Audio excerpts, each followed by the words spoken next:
Hi, எல்லாம் எப்படி இருக்கிறீங்க? எல்லோரும் நல்லா இருக்கிறீங்களா?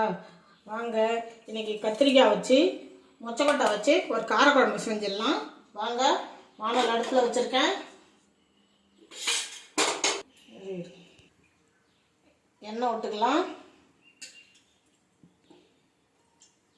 கொஞ்சம் கத்திரிக்காய் வதங்கிறது கொஞ்சம் கூடவே விட்டுக்குங்க.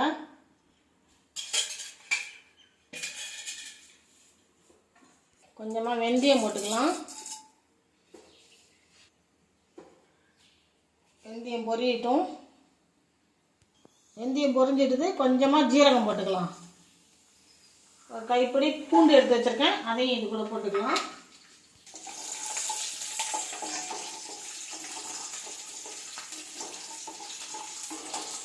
ஒரு 100 கிராம் சின்ன வெங்காயம் எடுத்து கட் பண்ணி வச்சுருக்கேன், அதையும் இது கூட போட்டுக்குவோம்.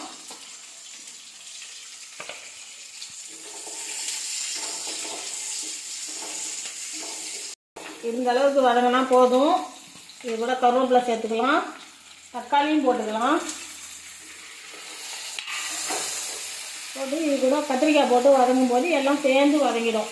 கத்திரிக்காயும் போட்டுக்கலாம்.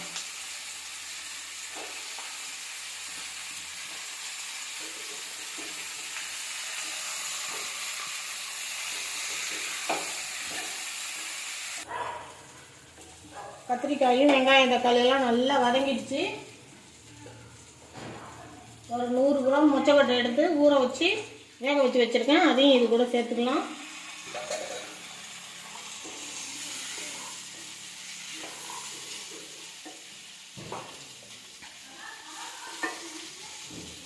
குழம்புக்கு தேவையான மிளகாத்தூள் போட்டுக்கலாம்.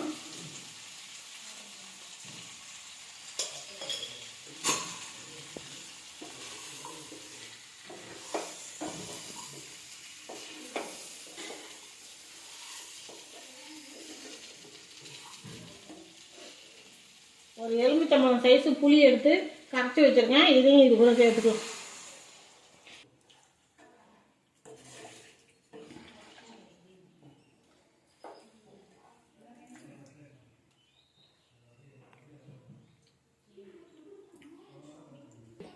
குழம்புக்கு தேவையான உப்பு போட்டுக்கலாம்.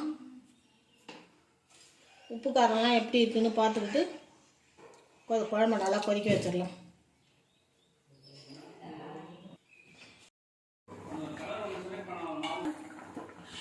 பாருங்க, சூப்பராக மொச்சக்கொட்டையும் கத்திரிக்காயும் போட்ட காரக்குழம்பு ரெடி ஆயிடுச்சு. இதே மாதிரி நீங்களும் செஞ்சு சாப்பிட்டு பாருங்கள். சாப்பிட்டு பார்த்துட்டு எப்படி இருக்குன்னு கமெண்டில் சொல்லுங்கள்.